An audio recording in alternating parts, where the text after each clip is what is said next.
Che ci siete, vedo Paolo, sì. Adesso giro il computer, poi Nick ti vedo sullo schermo, eccoli.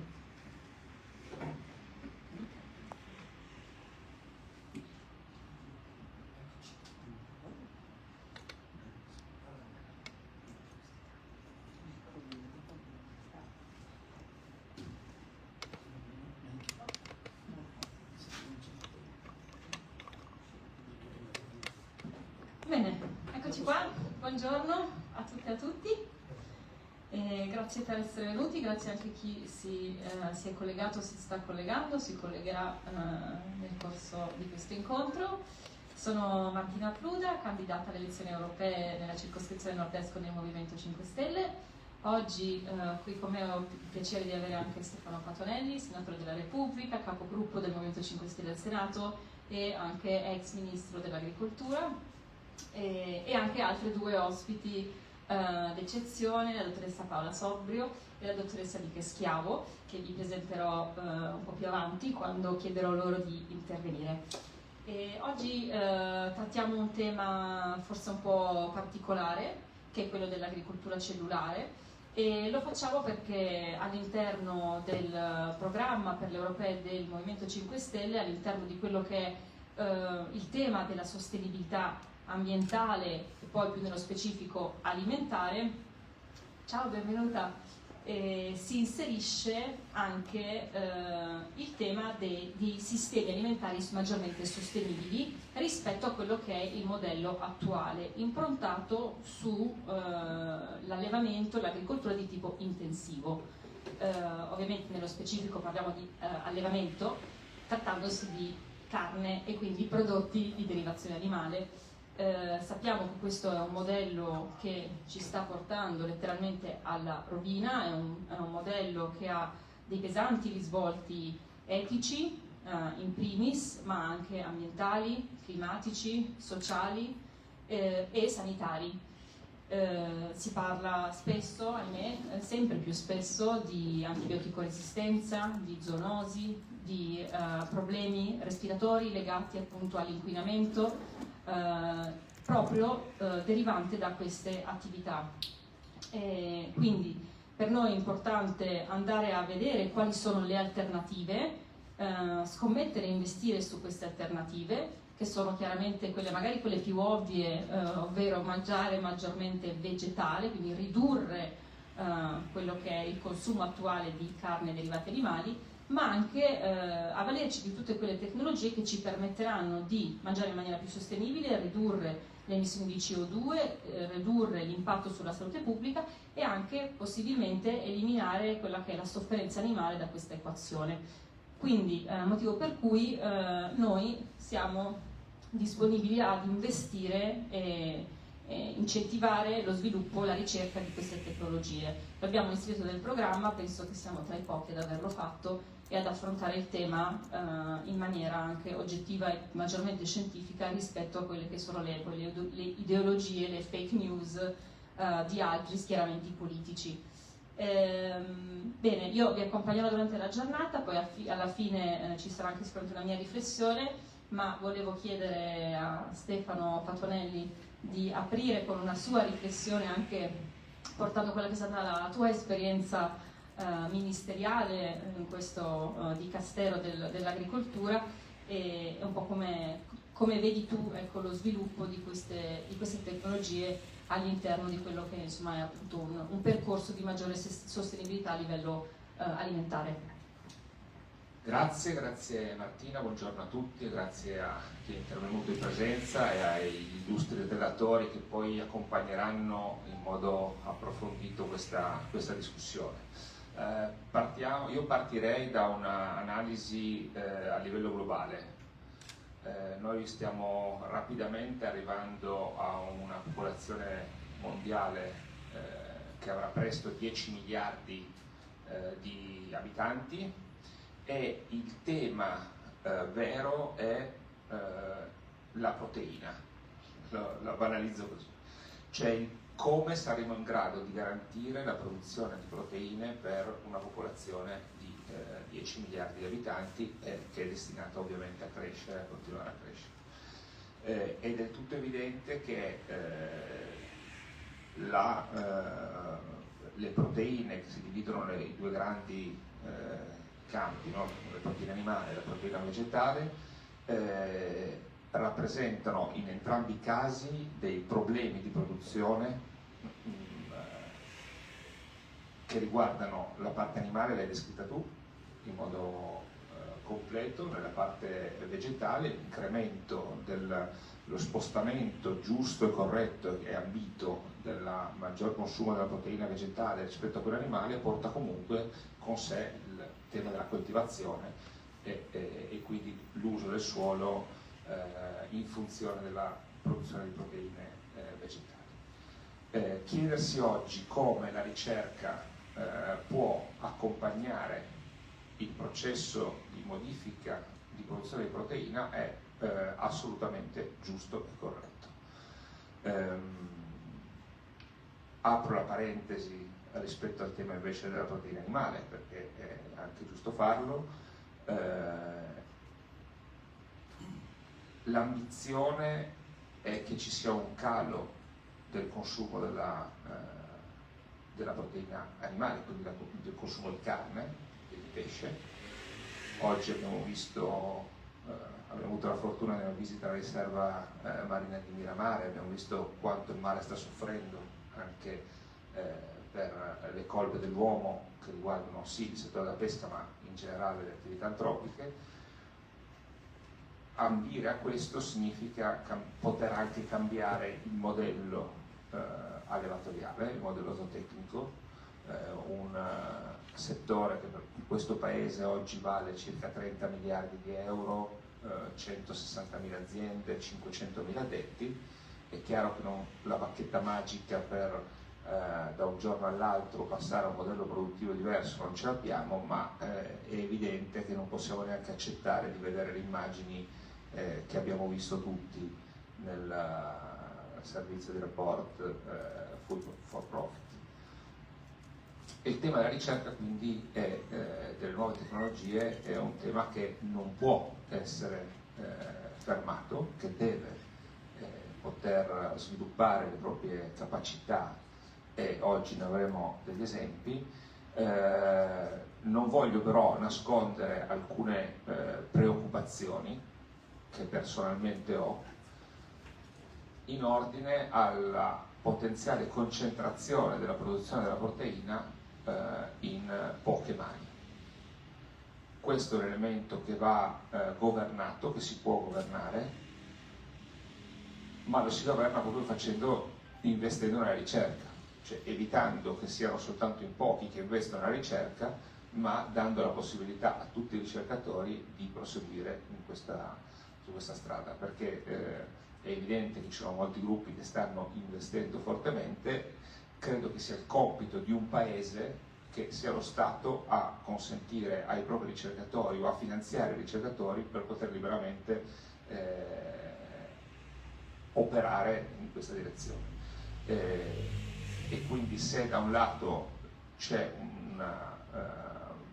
una forte attenzione sulla necessità di non concentrare la produzione di cibo o in particolare della proteina in mano di pochi, dall'altro lo si contrasta proprio con la massima diffusione possibile della ricerca e non bloccando invece la libera ricerca gestita, a mio avviso, da un sistema paese che funziona. Quindi sono molto contento oggi di poter ascoltare i risultati, le ambizioni, il punto nave di questa attività, perché credo che solo in questo modo potremo provare a risolvere le tante criticità che Martina ha esposto nel suo intervento introduttivo.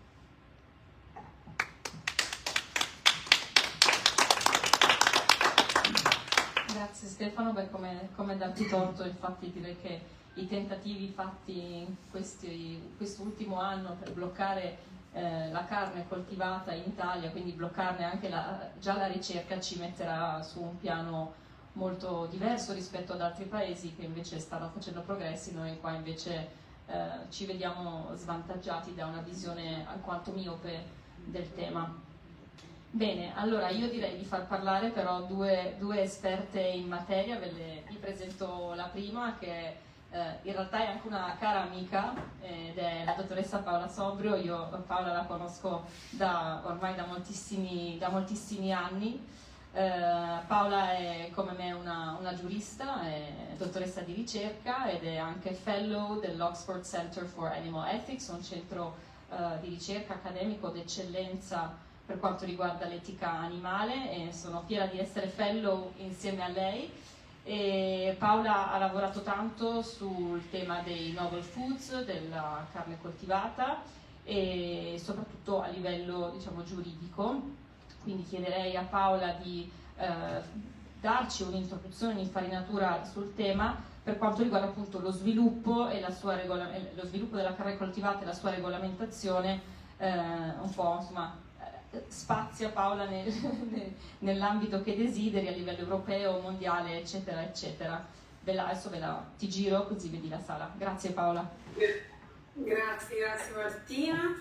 Sono molto contenta di essere qui, di parlare di questo tema che ha polarizzato il dibattito italiano negli ultimi anni, nell'ultimo anno, diciamo così, fino alla legge 172 del 2023 che appunto vieta la produzione e la commercializzazione della carne coltivata in Italia. Sulla commercializzazione insomma ci sarebbe da fare tutto un discorso, ma poi vediamo se riusciamo nei tempi a farlo.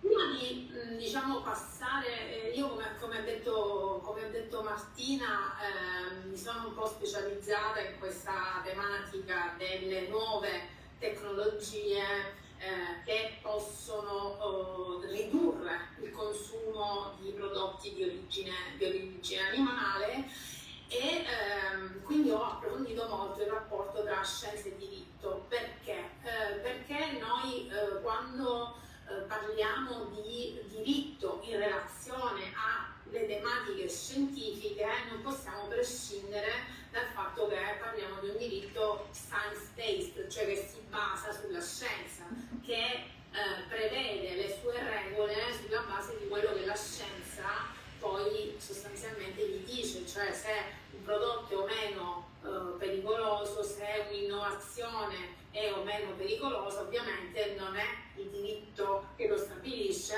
ma lo stabilisce il dato scientifico, no? E questo sicuramente sfugge al nostro governo.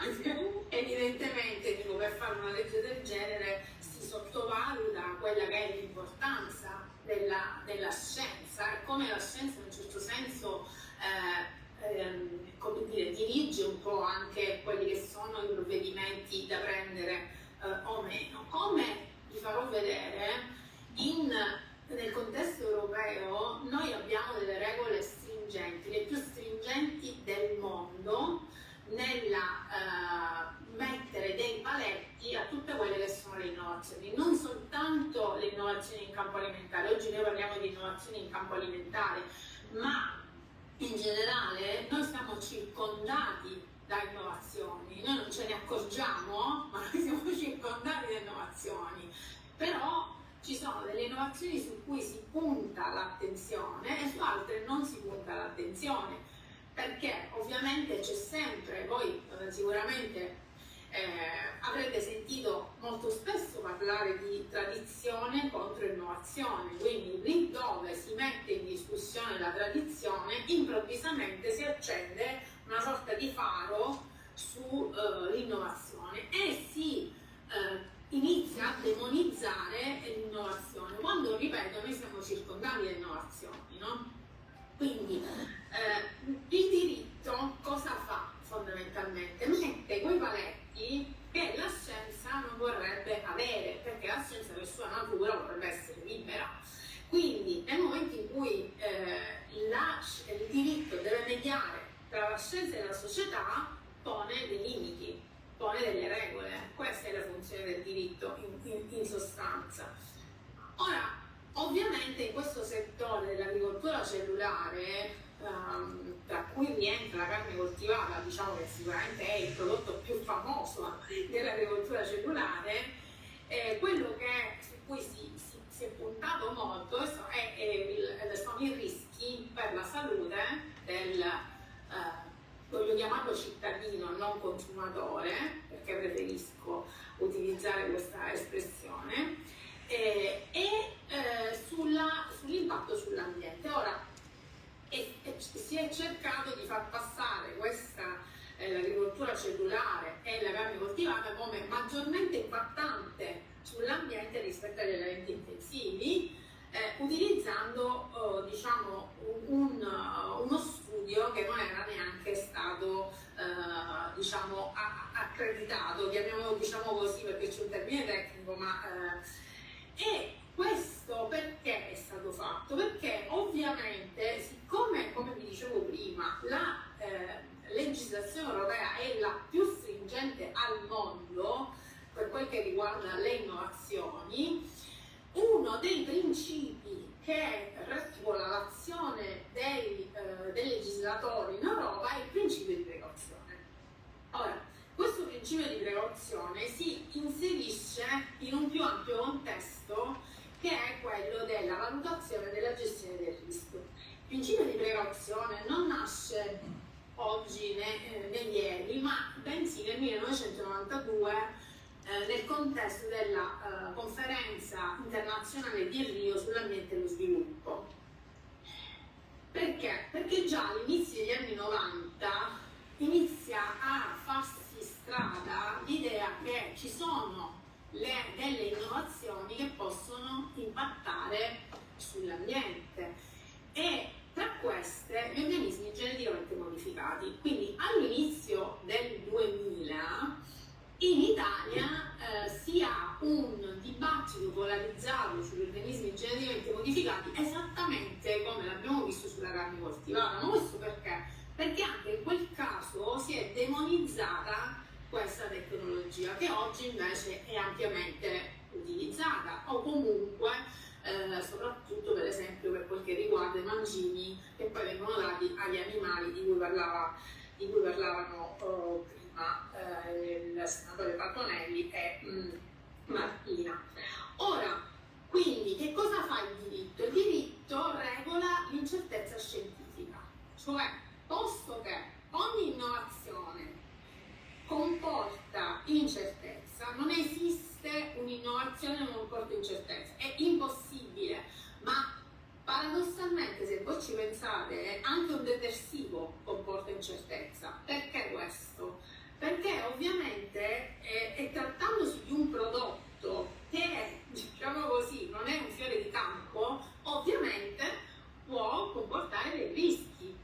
Quindi il diritto che cosa fa? Sostanzialmente regola questi rischi, fa sì che questi rischi vengano attribuiti attraverso appunto la valutazione del rischio. La valutazione del rischio è un'attività a tutti gli effetti tecnico-scientifica, quindi non è demandata al legislatore, ma è demandata a soggetti tecnici che valutano se quel prodotto o quell'attività può essere o meno rischiosa. E se è rischiosa, ripeto, il rischio è insito in tutte le attività e i prodotti che vengono creati, se è rischioso, fino a che punto è rischioso. Ed è qui che si inserisce appunto il principio di precauzione. Il principio di precauzione sostanzialmente è un approccio alla gestione del rischio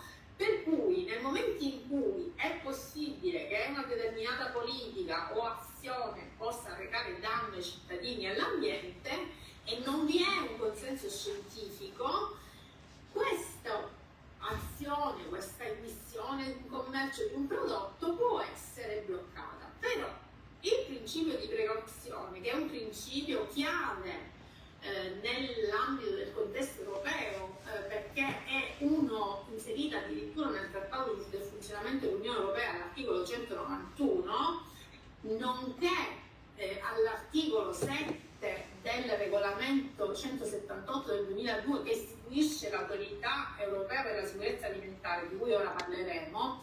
è un principio però che può essere invocato non arbitrariamente. In Italia, in questo dibattito che poi ha portato appunto a questa legge, il principio di precauzione è stato adottato, è stato richiamato arbitrariamente, non c'era nessun motivo per richiamare come a tutela del patrimonio agroalimentare italiano il principio di precauzione. Perché?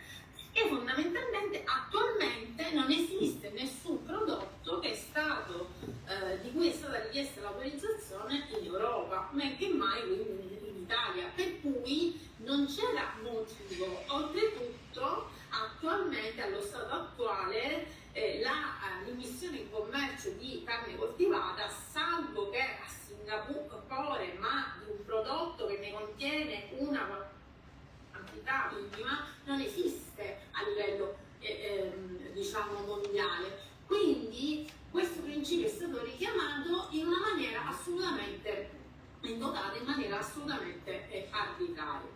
Ora, quindi noi questo tipo di agricoltura cellulare la possiamo ricondurre a quello che è la normativa sui cosiddetti cibi nuovi.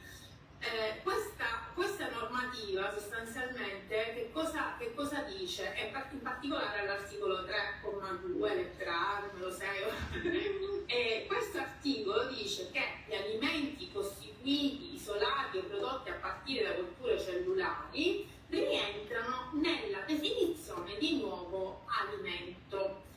Anche quindi questo regolamento a livello è sempre un regolamento europeo, a cui ovviamente essendo un regolamento l'Italia si deve attenere e che è anche protetta da questo regolamento. In sé già questo regolamento ha come pilastri questo della valutazione del rischio, del principio di precauzione e della gestione del rischio, quindi ha dei criteri molto stringenti, ok? Peraltro l'articolo 10 di questo regolamento chiede che il produttore che voglia immettere sul mercato un prodotto deve presentare una cosiddetta autorizzazione pre-market, che è una sorta di dossier che sta al produttore presentare, che contiene tutta una serie di indicazioni, tra cui la descrizione del processo di produzione, la composizione di un nuovo alimento, le prove scientifiche a supporto della carenza di rischio per questo nuovo alimento, la sicurezza per la salute umana, il metodo che è stato utilizzato e così via dicendo. Questo perché?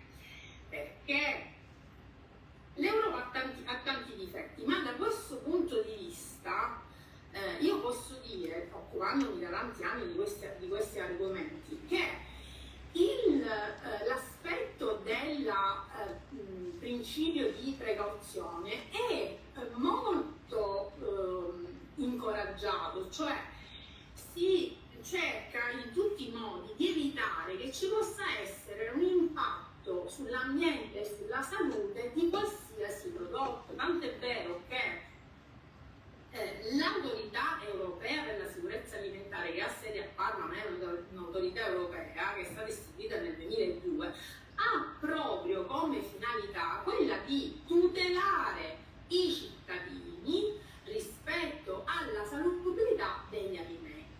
L'unica cosa che ovviamente io mi chiedo sempre è come mai questo principio di precauzione non venga utilizzato nel caso di allevamenti intensivi, perché ovviamente se il principio è a tutela della salute dei cittadini e dell'ambiente e ci sono delle prove scientifiche che dimostrano che gli allevamenti vengono a impattare sull'ambiente e sulla salute, ovviamente questo principio di precauzione dovrebbe essere applicato anche a questo comparto dell'alimentazione. Questo, diciamo così, una nota a margine. Quindi nel momento in cui noi abbiamo questo diciamo così, impianto regolatorio in cui è vero che la scienza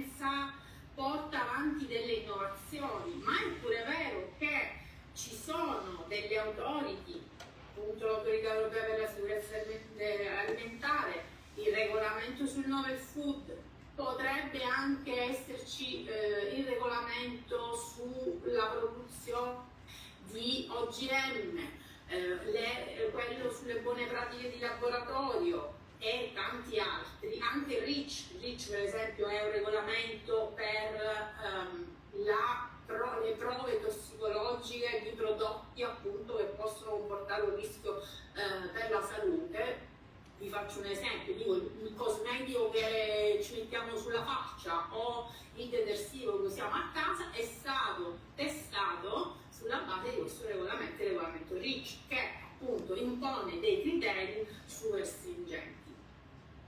Questo per dire cosa? Per dire che nel momento in cui noi ci troviamo di fronte ad un'innovazione che può risolvere o comunque diminuire l'impatto di attività molto inquinanti come quella dell'allevamento intensivo e può nello stesso tempo consentire alle persone di continuare a mangiare i prodotti che sono abituati a mangiare, perché ovviamente c'è tutto il tema del cambiamento alimentare, perché se no ovviamente noi dovremmo essere potremmo anche fare a meno della carne coltivata, ma nel momento in cui le persone vogliono continuare a mangiare carne dobbiamo trovare un'alternativa, e l'alternativa ce la offre la scienza. Quindi sulla base di questa possibilità che la scienza ci offre, e dall'altra parte abbiamo un diritto che, come ho detto prima, mette questi paletti, perché ostacolare questa innovazione? Peraltro dobbiamo ricordare che noi in Italia abbiamo l'articolo 9 della Costituzione. L'articolo 9 della Costituzione parla della tutela delle generazioni future. Ora, quindi noi non possiamo che unire questi puntini, in cui questi puntini ci offrono un puzzle secondo cui se noi dobbiamo tutelare le generazioni future, come la Costituzione è la nostra super norma, la nostra grande norma, cioè la norma delle norme, quindi vuol dire, diciamo, quella che regola a livello sociale, ci attribuisce diritti e ci dà anche dei doveri, da cui quello di votare. E questo ovviamente che cosa comporta? Comporta che uno Stato deve agire di conseguenza, perché se un articolo di una Costituzione prevede la tutela della biodiversità e la tutela delle generazioni future e c'è un'innovazione che ci permette di farlo, bisogna incoraggiare questa innovazione. Oltretutto ci sono degli studi scientifici che diciamo abbastanza recenti, che dimostrano come i cittadini, per questo voglio chiamare cittadini, non hanno bisogno del paternalismo di uno Stato, ma hanno bisogno che uno Stato li metta in condizione di scegliere autonomamente quello che può andare bene per se stessi e per il proprio futuro e per il futuro delle generazioni future. E questo come è possibile farlo? Riducendo la simmetria informativa. Parlando di diritto non possiamo non parlare di asimmetria informativa, cioè nel momento in cui un cittadino che non ha ovviamente un background scientifico alle spalle deve scegliere se sostenere o meno, o comunque accogliere un'innovazione nella propria vita, deve essere messo nelle condizioni di poterlo fare. E chi lo deve mettere nelle condizioni di poterlo fare se non l'istituzione, la massima istituzione del suo Stato? Assolutamente. O comunque le istituzioni hanno questo ruolo, hanno il ruolo di dare al cittadino gli strumenti per poter valutare autonomamente se appoggiare o meno una innovazione. In questo caso l'innovazione nel campo alimentare. Questo è molto importante, perché l'innovazione nel campo alimentare ha delle ricadute sull'ambiente presente e futuro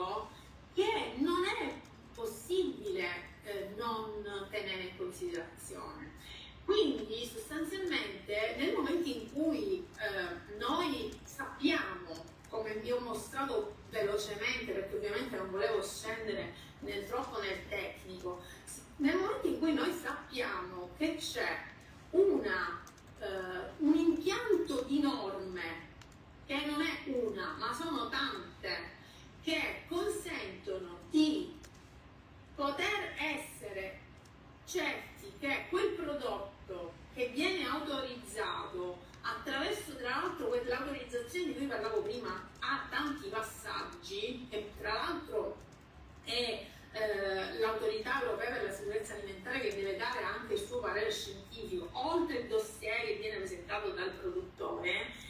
Nel momento in cui noi abbiamo questo impianto normativo costituito da tante leggi, chiamiamole così, che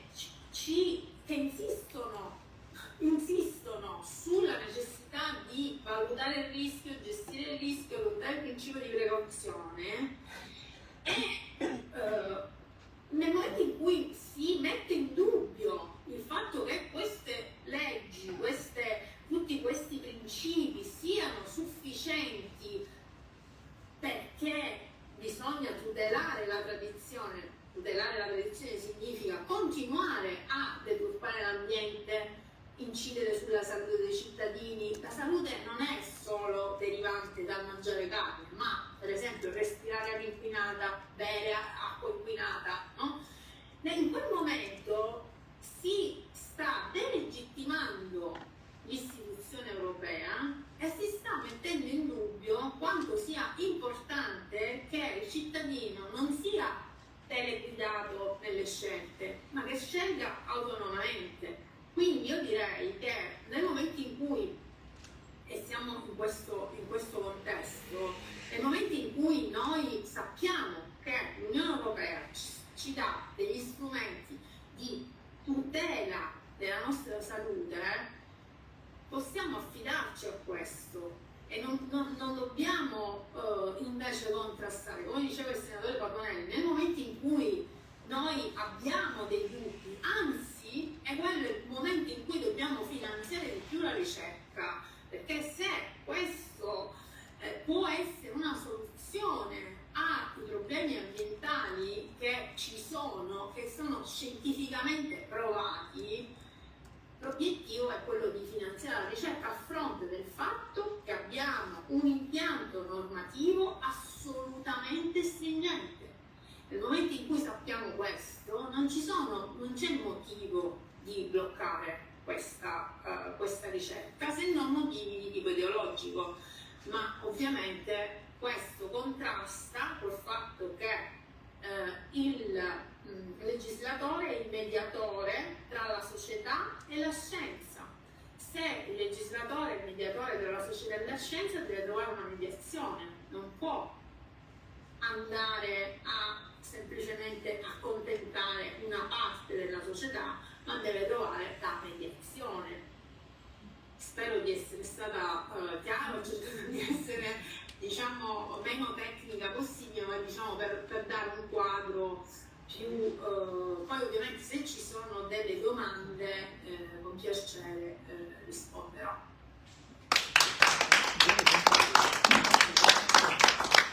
Grazie Paola.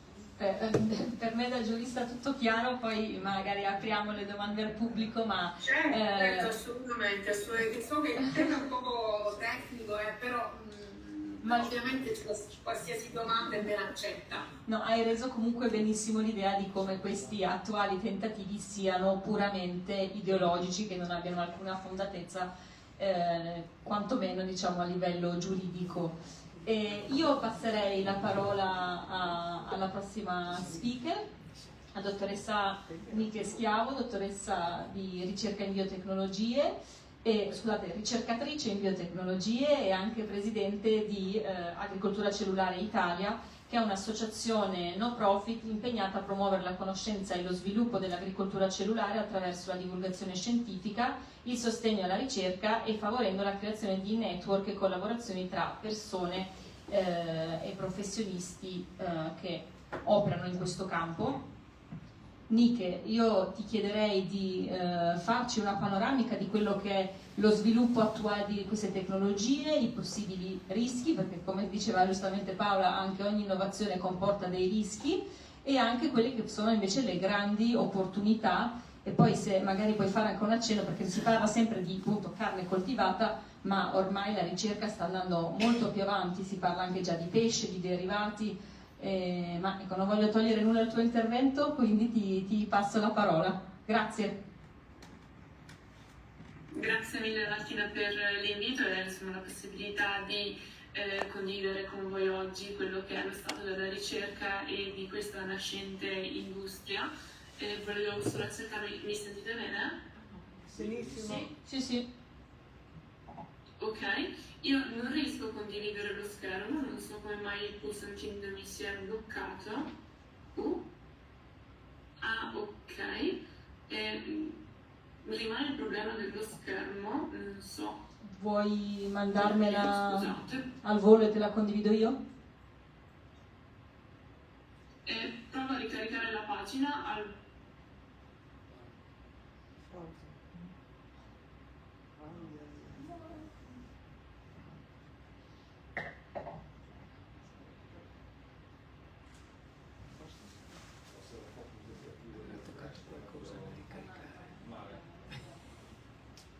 Paola, tu ci sei, no? Sì.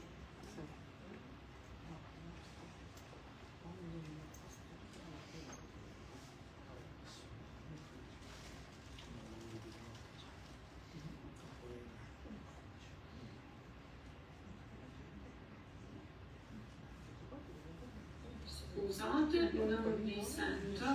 Provo a togliere la telecamera e condividere lo schermo. Perfetto.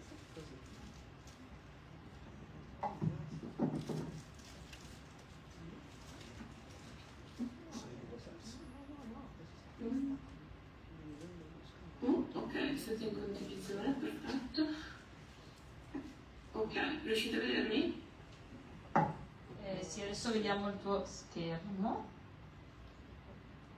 Perfetto, allora scusate questo inconveniente tecnico. Appunto, come introdotto prima, io sono Nica Schiavo, presidente di questa associazione di divulgazione scientifica e la cultura cellulare Italia, e appunto oggi vorrei darvi un po' di informazioni per valutare se effettivamente questa carne coltivata può essere effettivamente un pericolo o un'opportunità per la società di oggi. Penso sia abbastanza superfluo a questo punto fare un breve quello che è lo stato della produzione alimentare corrente. L'introduzione era stato accennato al fatto che la popolazione a livello globale è ipotetico 8 miliardi oggi, 10 miliardi previsti per il 2050 di abitanti della Terra, e questo sicuramente porterà anche a un aumento di quello che è il consumo di carne, che è destinato quasi a raddoppiare nei prossimi 25 anni di fatto. E questo indica il fatto anche che per dar da mangiare al 34% di quello che è la biomasse di mammiferi sulla Terra, dunque di fatto noi esseri umani occupiamo il 34% in volume rispetto a tutto quello che è il resto degli animali presenti su questo pianeta, dobbiamo allevare il restante 62% di esseri viventi per sostenerci. E questo implica il fatto anche che dobbiamo rilasciare al solo 4% quello che è la popolazione mammifera ancora allo stato selvaggio. Ovviamente per dar da mangiare a questo 34% di umanità dobbiamo impostare tutto un sistema produttivo basato sull'uso di risorse idriche, fertilizzanti, consumo di suolo, per dare da mangiare appunto all'animale. Di conseguenza cosa succede? Che abbiamo perdita di biodiversità, produzione di sostanze inquinanti, gas serra e, come si accennava prima, anche a produzione di quello che è particolato, che è particolarmente tossico per le vie aeree e per l'apparato respiratorio degli esseri umani. Dunque, appunto, si pone così il problema: come diamo da mangiare a 10 miliardi di persone in maniera sostenibile e possibilmente anche tenendo conto di quello che è il benessere animale. In questo senso la scienza ci viene incontro e ci sta offrendo un'opportunità. Questa opportunità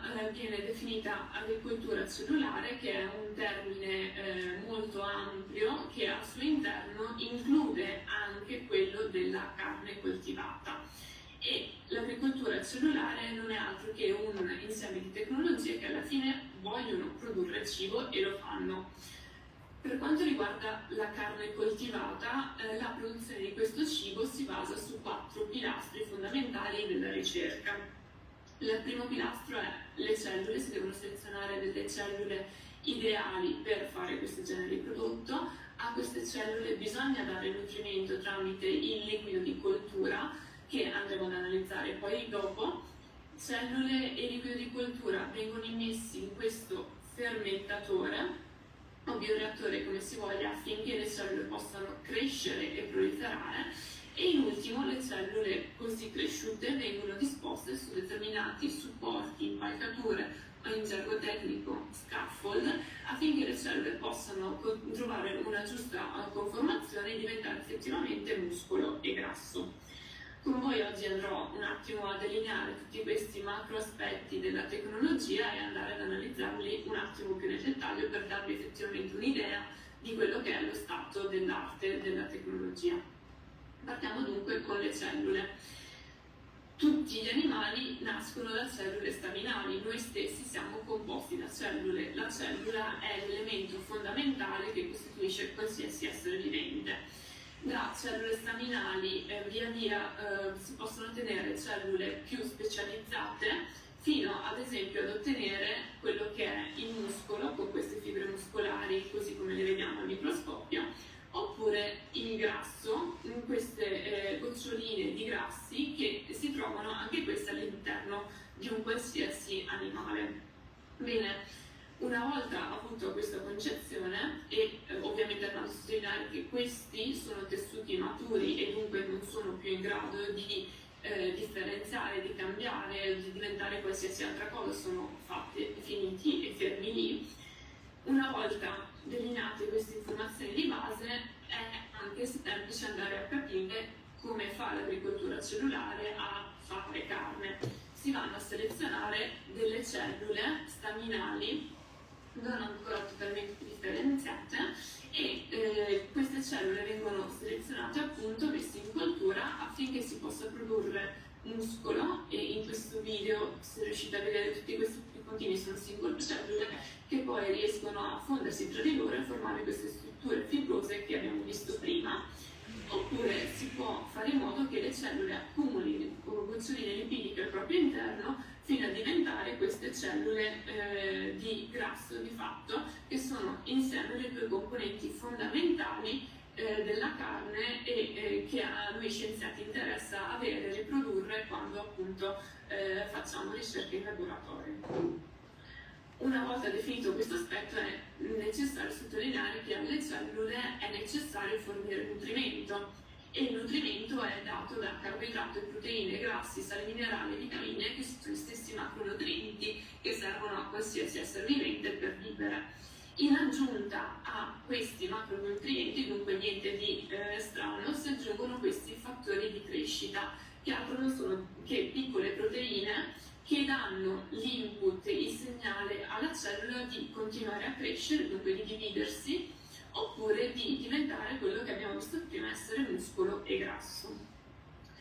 Una volta comunque messi a punto questi due passaggi, il terzo è andare ad unirli per permettere effettivamente alle cellule di proliferare in maniera controllata all'interno di queste strutture, di questi dispositivi chiamati fermentatori o bioreattori, che sono utilizzati anche all'interno dell'industria alimentare per fare birra, yogurt per esempio, e che semplicemente hanno la funzione di mantenere una temperatura costante grazie al riscaldamento e raffreddamento, favorire gli scambi gassosi, dunque viene immessa aria all'interno di questo dispositivo, in modo che anche le cellule abbiano accesso a ossigeno, che serve a noi perché serve alle nostre cellule, e in ultimo sono continuamente agitati da un sistema di palo meccanico, in modo che tutte le cellule abbiano un equo accesso ai nutrienti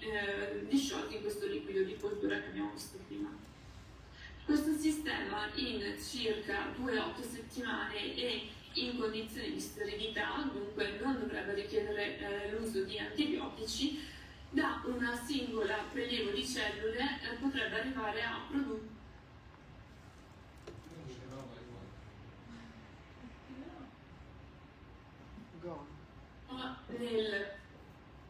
Scusate? Che abbiamo perso a potrebbe arrivare a produrre e poi c'è stato un momento di Fino a- suspense. Scusate, potrebbe arrivare a produrre fino a 5.000 kg di carne da un singolo campione iniziale di cellule, e questo per darvi l'idea di effettivamente quanto può essere efficiente il processo. Lo possiamo comparare a quello che è un bovino normalmente da allevamento industriale, che in 8-18 mesi arriva a produrre fino a 600 kg di materiale commestibile, dunque di carcassa animale. Dunque ci sono delle stime anche molto ottimiste in quanto riguarda i termini di efficienza di produzione.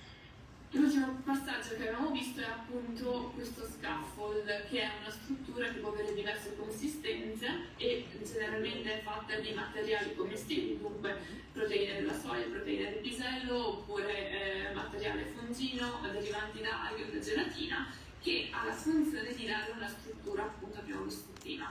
E qui vi riporto un esempio di esperimenti che stanno ancora conducendo in laboratorio. Questo è uno scaffold gelatinoso fatto appunto di gelatina vuoto, su cui sono state seminate delle cellule staminali predisposte a fare grasso. Le cellule sono state poi fatte maturare fino ad ottenere effettivamente questa pallina di grasso che vediamo a destra, che sicuramente non è appetibile a noi, ma è per darvi l'idea di una componente, di un ingrediente che si può ottenere con questo tipo di tecnologia, che ovviamente dovrà poi essere migliorato e integrato. Per darvi un'idea di quello che può essere il prodotto finito, vi ho riportato qui degli esempi, dei prototipi che abbiamo ancora a disposizione.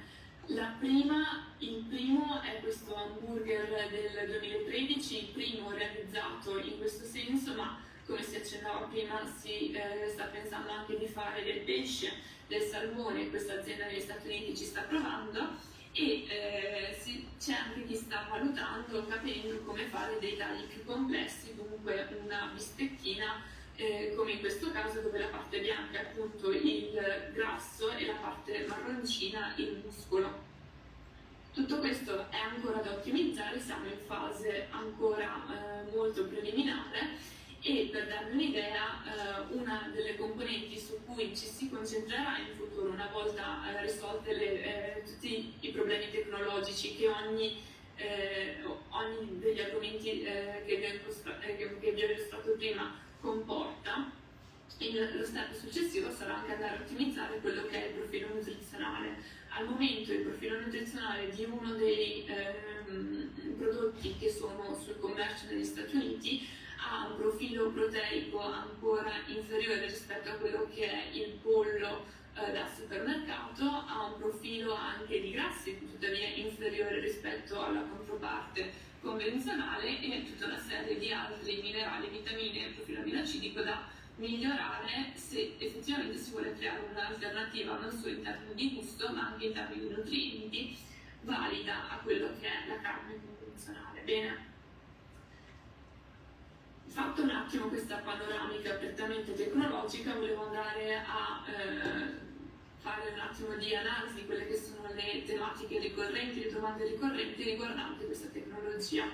La prima è la sicurezza di questo novel food, di questo cibo innovativo, e per rispondervi andrò a prendervi degli estratti di quello che è questo report prodotto dalla FAO e dall'OMS l'anno scorso. Cosa dice di fatto questo studio? Sono 150 pagine che vi sintetizzo con questo breve estratto, per cui effettivamente si va a sottolineare come questo nuovo cibo non presenta nuovi rischi per la salute. Tutti i rischi che sono sottolineati o trovati durante questo studio sono facilmente mitigati da strumenti che già esistono e già sono disponibili. Go.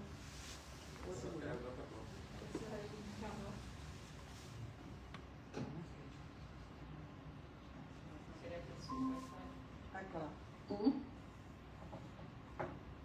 Scusate, mi avete perso l'ultimo minuto?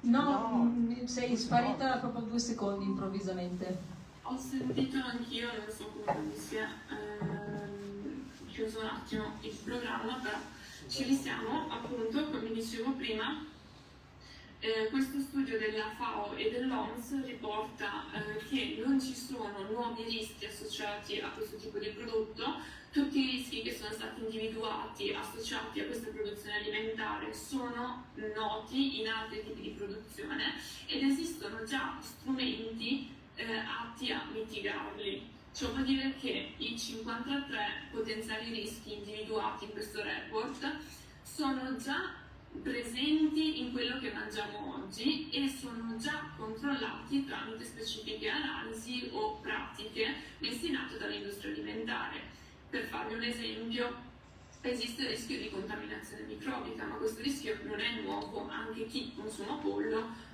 si pone il problema della salmonella, questo famoso microrganismo che è facilmente associato a questo tipo di carne. Ma ancora una volta non è che noi mangiamo tonnellate di salmonella, esistono delle pratiche che riducono questo rischio e che effettivamente, se presente, lo sottolineano, lo fanno presente alla persona che sta trattando questo alimento prima che arrivi sul commercio.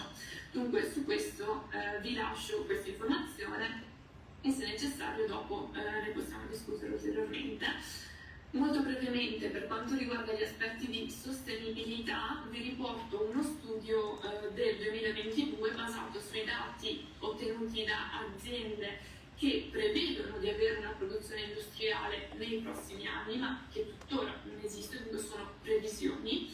E queste previsioni indicano un risparmio in termini di gas serra, un minor consumo di terreno, un minor consumo d'acqua e quello che a mio avviso è il dato più interessante, una riduzione del particolato, dunque quelle PM10, PM2,5, che sono caratteristiche di qualsiasi produzione animale attuale. Dunque ci potrebbero essere dei vantaggi in termini ambientali per la salute dell'uomo e ovviamente anche per tutto quello che è l'ambiente, dati che saranno da accertare un giorno che effettivamente avremo una produzione industriale. Una penultima domanda, chi effettivamente c'è dietro alla carne coltivata? C'è Steve Jobs, come si chiedeva durante l'introduzione. Effettivamente ci sono multinazionali che sono famose all'interno del settore alimentare, Nestlé, Danone, Coca-Cola, che stanno finanziando e incentivando la ricerca in questo ambito. Oltre a questi brand forse più famosi esistono queste altre multinazionali della carne che stanno finanziando la ricerca in questa direzione. Ovviamente a me viene da dire è normale che chi ha i soldi riesce a investire anche in ricerca e è normale anche avere il timore che queste multinazionali possano un giorno prendere sopravvento e appropriarsi di questa tecnologia. Tuttavia c'è da sottolineare che esiste una risposta abbastanza semplice e immediata: se non si vuole che queste aziende abbiano il monopolio, quello che si dovrebbe fare è alimentare la ricerca, finanziarla in maniera pubblica. E su questo punto sono anche felice di condividere il fatto che l'Unione Europea si sta interessando all'argomento e sta finanziando la ricerca in questo senso attraverso questo progetto FISC iniziato l'anno scorso, che durerà 3 anni, che vorrà appunto andare a produrre informazioni scientificamente accurate in maniera indipendente, dunque non prodotte dall'azienda, dalla multinazionale, ma da enti di ricerca e università indipendenti. Dunque su questo ci sono delle buone premesse per portare avanti una ricerca aperta a tutti. L'ultima domanda che penso avrò sentito 1 milione di volte è effettivamente quando la troverò al supermercato, quando entrerà in commercio. Come diceva prima la dottoressa Sobrio, è un processo molto rigido quello che analizza un possibile prodotto, ma prima di parlare di regolamentazione io riporterei l'attenzione sulla tecnologia. Su una scala da 1 a 9 utilizzata a livello industriale per capire il grado di maturità di una determinata tecnologia, la carne coltivata al momento si trova circa a un livello 4, dunque siamo ancora a una scala di tipo laboratoriale, non abbiamo una produzione industriale e sicuramente non abbiamo un intero sistema industriale che effettivamente può rispondere a una produzione di massa. Dunque su questo io aspetterei, valuterei quello che è effettivamente la tecnologia, quello che ci può dire la scienza prima di andare a fare valutazioni di tipo normativo. E sicuramente la seconda domanda che sorge: perché ne abbiamo sentito parlare così tanto? Questo perché effettivamente è normale quando si va a trattare di nuove tecnologie. Questo è un grafico abbastanza noto perché si occupa anche di marketing e di innovazione. È il ciclo di Gartner dell'hype, dunque di questo fomento, di questo interesse, ed è normale per una tecnologia avere un iniziale interesse molto forte che poi si deve scontrare effettivamente con quella che è la tecnologia disponibile e raggiungibile, per poi effettivamente iniziare a declinare, ma a un certo punto, continuando a fare ricerca, continuando a fare innovazione, continuando a supportare lo sviluppo di una potenziale tecnologia utile all'umanità, si arriva effettivamente a questo plateau di produttività che non è sicuramente dove siamo noi oggi. Noi oggi siamo un attimo in questo ciclo, in questa fase decrescente in cui ci siamo scontrati effettivamente con quello che erano tutte le aspettative iniziali e effettivamente quello che la tecnologia è riuscita a produrre negli ultimi 10 anni. Sicuramente c'è bisogno di più tempo, più risorse e più ricerca per arrivare a questo plateau di produttività che immaginiamo possa succedere nei prossimi 20, 30, 40, 50 anni. Sicuramente l'anno prossimo non troveremo niente di tutto ciò sui nostri mercati, dunque ci sarà anche modo di fare tutta quella che è la ricerca e capire come integrare questo sistema produttivo in quello che è quello che conosciamo noi oggi. Io con questo ho concluso il mio intervento. Se volete saperne di più, appunto, abbiamo diversi canali in cui cerchiamo di rendere l'informazione scientifica accessibile al pubblico e appunto vi invito a consultare i nostri canali. Se ci sono domande sicuramente a fine intervento sarò felice di rispondere. Grazie.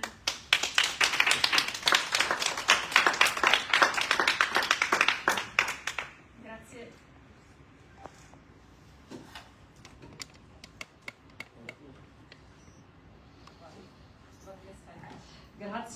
Grazie Nick, se abbiamo sempre problemi di batteria scarica qui sul microfono. Grazie, penso che sia stata una panoramica molto utile per tutti, anche per capire effettivamente a che punto siamo con queste tecnologie e anche appunto l'assurdità di volerle bloccare adesso, che sono ben lontane dal raggiungere il mercato e da raggiungere una dimensione, come dicevi tu, proprio commerciale e industriale. Una delle tue frequently asked questions era quella sulla questione della salute. E a questo proposito io vi faccio vedere un video messaggio che ci ha fatto arrivare il dottor Michael Cobb, è direttore reggente dell'unità operativa complessa di dietetica e nutrizione nutrizione clinica dell'ospedale di Bolzano. È una persona che si è occupata appunto a livello dietetico della carne coltivata, ha scritto anche un intero capitolo di un libro dedicato all'alimentazione vegetale, approfondendo quello che è invece l'aspetto dell'agricoltura cellulare. Quindi vi farei partire questo video, al termine del quale poi possiamo scambiarci 4 parole e aprire alle domande.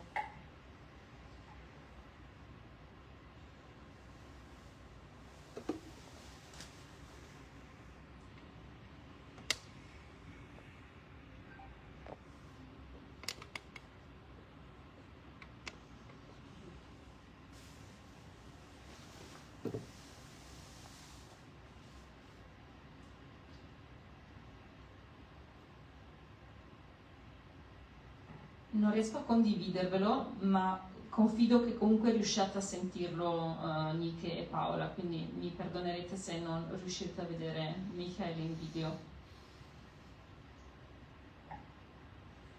Vorrei spendere qualche minuto sull'argomento diete sane, sostenibile e carne coltivata. Sappiamo che nel 2050 avremo una popolazione mondiale che supera i 10 miliardi di persone, ai quali dobbiamo garantire un'adeguata alimentazione che copre tutti i fabbisogni nutrizionali e che deve anche prevenire le patologie croniche come le malattie cardiovascolari e i tumori.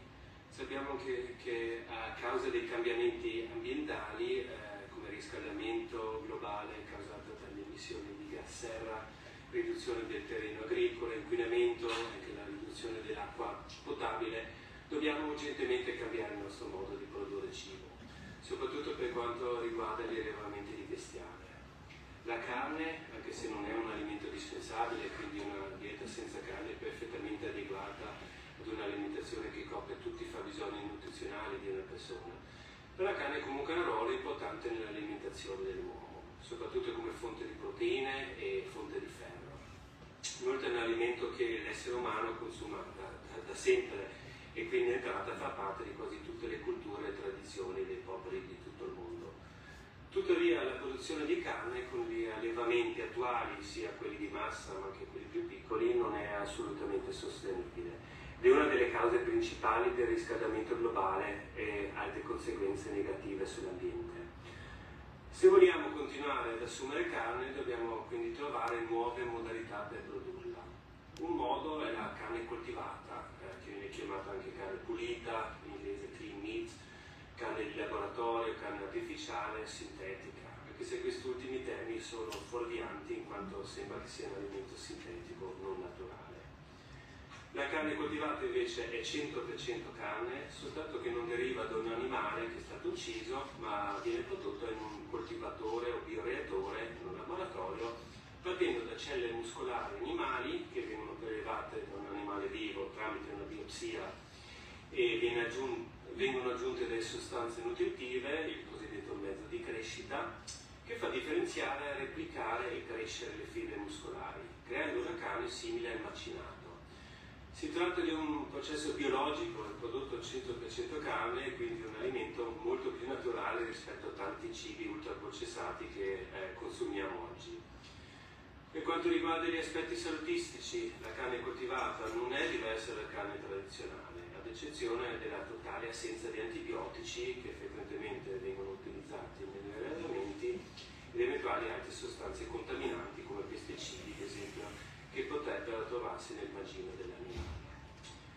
Anche la carne coltivata è ricca di proteine e micronutrienti tipici della carne, incluso ferro, zinco e la vitamina B12. Come la carne tradizionale, un consumo eccessivo di carne può avere effetti negativi sulla salute umana, come lo sviluppo di diabete, di cancro, malattie cardiovascolari e altri, mentre un consumo moderato potrebbe aiutare a coprire i fabbisogni proteici e di alcuni micronutrienti. Diciamo che rispetto alla carne tradizionale, la carne coltivata ha alcuni vantaggi. Primo, l'impatto ambientale. La carne coltivata potrebbe ridurre significativamente le emissioni di gas serra del settore del 92%, producendo 93% in meno di inquinamento, diminuire del 95% il consumo di suolo e del 78% quello dell'acqua.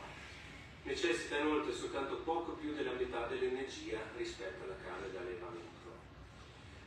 Punto 2. La sicurezza alimentare. La carne coltivata viene prodotta in ambienti sterili, senza animali e senza esposizione ad agenti patogeni fecali, eliminando quasi del tutto il rischio di malattie zoonotiche e non necessita di antibiotici, che potrebbero poi finire anche nel prodotto destinato al consumo umano. Punto 3. L'efficienza delle risorse. La carne coltivata richiede molto meno input agricoli come cereali, soia, anche acqua per produrre la stessa quantità di carne rispetto a quella animale. La riduzione della sofferenza animale. Dal punto di vista etico, quindi, eliminiamo la necessità di allevamento e di macellazione degli animali, offrendo un'alternativa compassionevole al consumo di carne. C'è anche la possibilità di modulare micro e macronutrienti nel prodotto finale. Per esempio sostituendo i grassi saturi che tendenzialmente sono negativi per la salute con acidi grassi poliinsaturi, inclusi gli omega 3. Uno degli svantaggi è sicuramente il prezzo per la produzione, che in questo momento è ancora abbastanza elevata, ma sta continuando a scendere. Un altro aspetto è la consistenza del prodotto finale, che è molto simile a quella della carne macinata, e quindi si presta a produrre prodotti come hamburger, polpette, nuggets, eccetera, mentre non è ancora possibile produrre bistecche solide come una fiorentina, ad esempio. Per concludere, la carne coltivata potrebbe giocare un ruolo importantissimo per quanto riguarda la dieta dell'umanità in futuro, soprattutto come fonte proteica, offrendo una soluzione etica e sostenibile senza dover rinunciare al gusto e alla tradizione.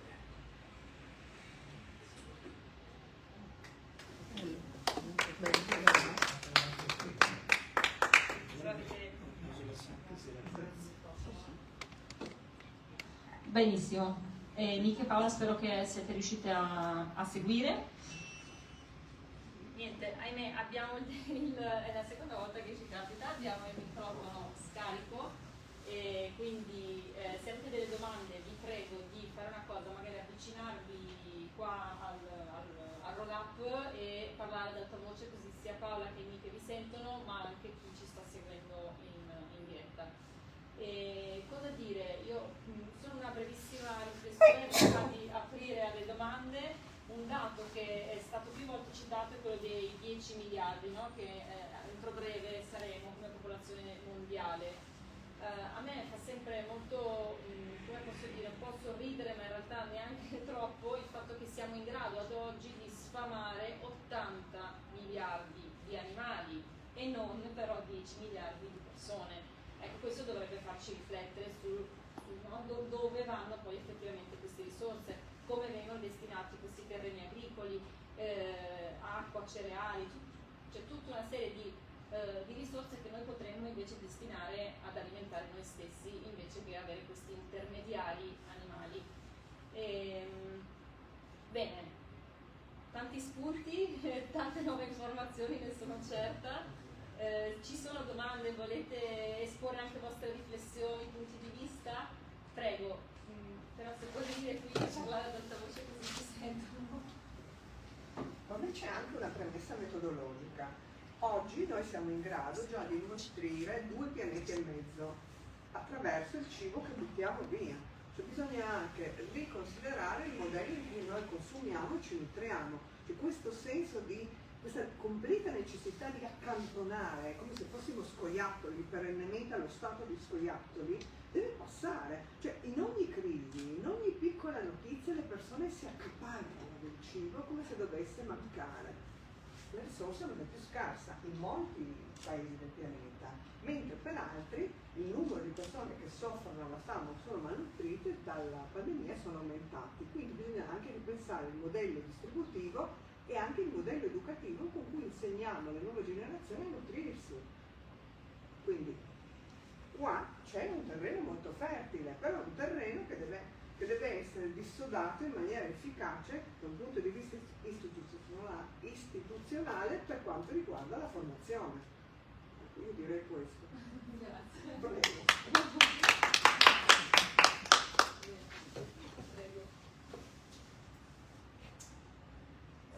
Il dottore nel suo intervento ha terminato con 2 parole che secondo me sono chiave: gusto e tradizione. Non abbiamo affrontato l'argomento del gusto, perché si parla di alimentazione, immagino che si deve necessariamente parlare di gusto, no? Quindi chiediamo magari Chiediamo a che punto siamo di rispondere a questa domanda sull'output del gusto. Grazie. Certo, sulla presentazione magari sono andata un attimo veloce, però appunto avevo una piccola parte dove per quanto riguarda il gusto, la componente di sapore in sé per sé, si mira tanto a sviluppare quello che è il grasso, dunque andare a sviluppare un profilo di grassi simile a quello che è l'animale, che è dopo quello che dà il gusto alla carne. La carne carne di pollo è diversa dalla carne del manzo, perché soprattutto perché hanno dei grassi diversi al loro interno che ci fanno percepire il manzo e il pollo. Dunque quello che la ricerca sta cercando di fare è andare a capire effettivamente quali sono questi tipi di grassi che compongono il pollo piuttosto che il manzo e quant'altro, e andare a cercare di replicarli poi anche in quello che sarà il prodotto di carne coltivata. Questo ovviamente richiede ricerca ancora una volta, e sicuramente ci stiamo avvicinando, sicuramente i grassi di tipo animale prodotti attraverso produzione di tipo carne coltivata sono molto più simili a quelli che conosciamo tradizionalmente, se vogliamo, rispetto a quello che è il plant-based, dunque le origini, quei prodotti processati che troviamo al supermercato, l'hamburger o il nugget di origine vegetale, che di solito hanno dei grassi vegetali giustamente al loro interno. Dunque la carne coltivata, partendo dai grassi tipici animali, dovrebbe avere un sapore molto più simile a quello che è la carne che troviamo normalmente in commercio. Per quanto riguarda invece la consistenza, quella sicuramente è più facile fare un macinato, il nugget, un prodotto destrutturato, si dice in gergo, ma ovviamente anche lì quello che è lo scaffold, dunque quel supporto, quell'impalcatura, darà un forte aiuto ad avere una consistenza più simile a quella che conosciamo oggi, e dunque permetterà di avere quel morso che ci è molto più familiare per quanto riguarda il consumo di carne normalmente. Dunque tutto quello che è gusto, sapore, anche olfatto è in fase di studio e in centri anche di ricerca pubblici, sono felice di vedere, e ovviamente non siamo ancora al momento in cui abbiamo una risposta ottimale fatta e finita, perché la ricerca su come farla è nata 10 anni fa di fatto, prendendo da informazioni sviluppate nei 50 anni precedenti in medicina rigenerativa. Qualche anno fa si è iniziato a pensare effettivamente, ok, ma cosa facciamo riguardo al profilo nutrizionale e ovviamente a quello che è olfatto, gusto, sapore, consistenza, tutto quanto. Dunque, quando avremo una produzione industriale io mi aspetto che avremo anche tutti questi aspetti più ottimizzati, chiariti e simili a quelli che conosciamo oggi, altrimenti il senso della carne coltivata penso si perda, e non siamo lì, ma stiamo andando in quella direzione per racchiuderla. Michele, ma la tua ricerca prevede anche l'assaggio? Io vorrei tanto assaggiarlo, però appunto al momento in Europa non si può assaggiare se non nei Paesi Bassi e solo a determinate addetti ai lavori e solo su determinate richieste stringenti da parte del governo. Dunque appunto non essendo approvato in Europa non ho ancora avuto il piacere, ma appena mi sposterò a Stati Uniti, Singapore, Israele al momento forse non è il caso, però appunto negli Stati Uniti dovrebbe essere accessibile e l'idea è, se mai un giorno mi capiterà di essere nei paraggi, assolutamente fermarmi a assaggiarlo. Quindi invidiamo tutti il signor Mark Post, che è stato il primo Caspita. Esatto. Farei io a questo punto una domanda invece a Paola, perché appunto, come dicevo nell'introduzione, il tema dell'agricoltura cellulare si va a inserire, no, all'interno di un percorso di transizione che non prevede solo questo. Abbiamo già delle valide alternative, come si diceva, la carne coltivata entra in gioco nel momento in cui noi non siamo disponibili a rinunciare alla carne, quindi vogliamo continuare a mangiarla, come possiamo fare per mangiarla e produrla in maniera più sostenibile. Però chiaramente c'è tutta una fetta di mercato che riguarda i sostituti vegetali a appunto carne, derivati, eccetera, eccetera. E anche questi appunto rientrano in questa possibile transizione che sta in parte già avvenendo, ma che anche questo settore viene ampiamente attaccato. E Paola, io so che tu hai seguito anche tutto quello che riguardava i divieti di denominazioni cosiddette mint sounding, quindi che richiamano, no, ai tipici nomi dei prodotti composti a base di carne, quindi hamburger, nuggets, salsiccia, no? Quindi sono stati diversi tentativi di vietare queste denominazioni per le alternative vegetali, e ti volevo chiedere se ci potevi brevemente raccontare di questi e anche l'assurdità sempre di questo tipo di attacchi a livello legislativo per un settore in continua espansione e oggettivamente per dei prodotti dove noi consumatori non siamo minimamente ricordiamolo, chi va a cercare l'alternativa vegetale ci va mirato, non è che per sbaglio compra l'hamburger vegetale e voleva comprare quello di manzo. Direi che ormai oggi anche nei supermercati c'è proprio scritto veggie, veg, prodotti vegetali, è un po' difficile confondersi.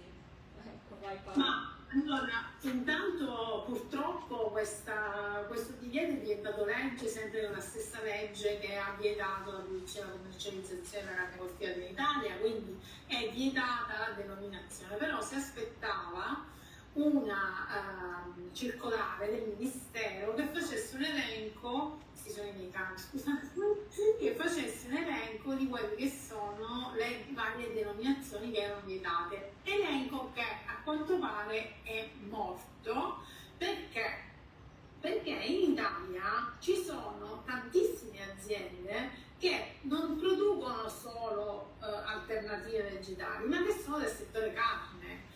Prendiamo Granarolo, Nestlé, Chionè per esempio è un marchio di prodotti vegetali che fa parte di un gruppo che produce anche altri prodotti, Festineo, ce ne sono tantissimi. Quindi ovviamente quando loro hanno pensato di vietare queste denominazioni non hanno pensato che affossavano le stesse aziende che volevano aiutare, e quindi attualmente è tutto fermo, non è. Eppure è vero che ci sono però delle aziende per cui, come vedete nei supermercati, le confezioni sono le stesse di prima della legge, perché non sono state modificate.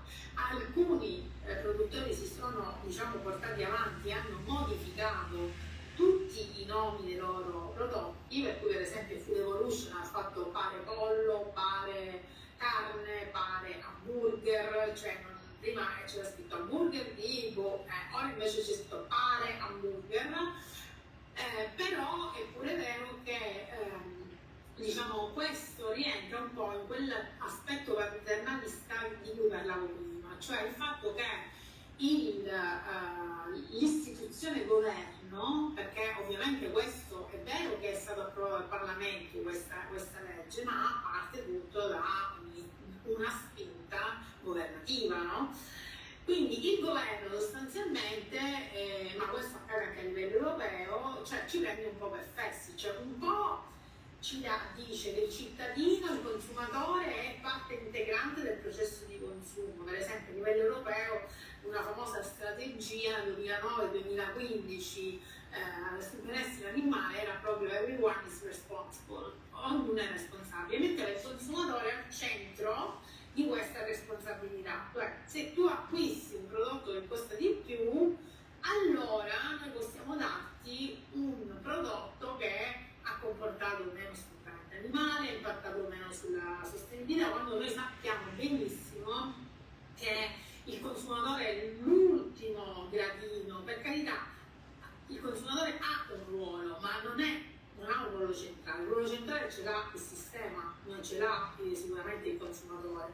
Quindi detto questo, nel momento in cui si guarda il consumatore come un cretino, per cui sostanzialmente noi gli dobbiamo vietare queste denominazioni, perché se no il consumatore si confonde, perché così è stato detto, noi vogliamo tutelare il consumatore perché se no poverino sbaglia a scegliere, e quindi dobbiamo cercare di evitare queste denominazioni. Quando hai detto benissimo tu, chi compra questi prodotti sa benissimo che cosa compra, nessuno va a comprare l'hamburger vegetale pensando che è un hamburger normale, questo è ovvio. Quindi sostanzialmente si utilizza sempre questa bandierina del consumatore per fare altri interessi che non hanno niente a che vedere con la tutela del consumatore, perché se si volesse realmente tutelare il consumatore, questo sistema alimentare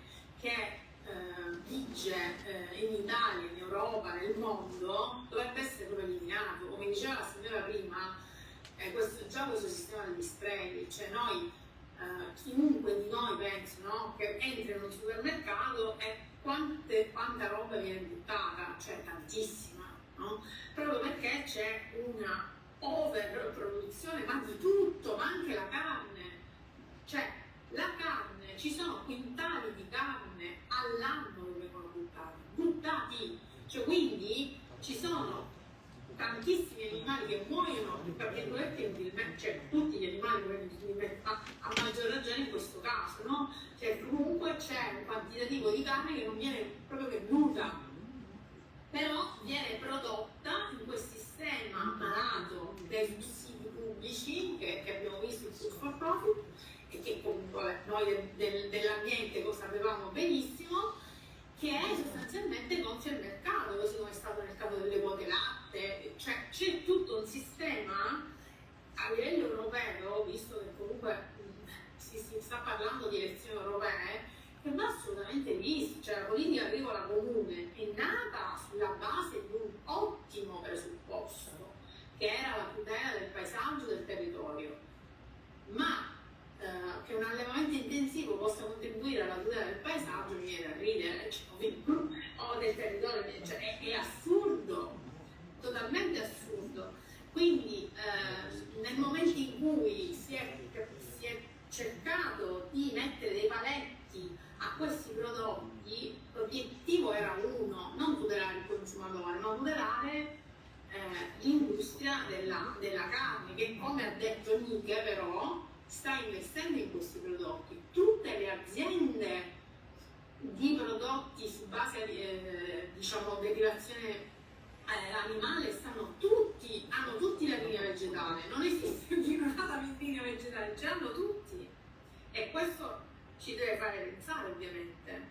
Ma infatti c'è effettivamente da chiedersi con questa legge, no, gli interessi di chi si sta facendo, cioè del popolino a questo punto, no? Perché se anche alcune delle grandi aziende già investono in questo settore, non solo nella carne coltivata ma hanno anche tutte le linee vegetali, no? C'è da domandarsi un po', no?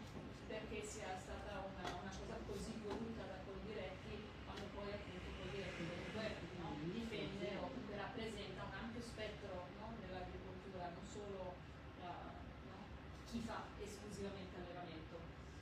Non so se tu vuoi, se hai una riflessione da condividere. No, la riflessione che faccio è che chiaramente le transizioni hanno sempre un prezzo, no? In qualche modo è sempre, cioè, si è sempre restii a confrontarsi con le transizioni.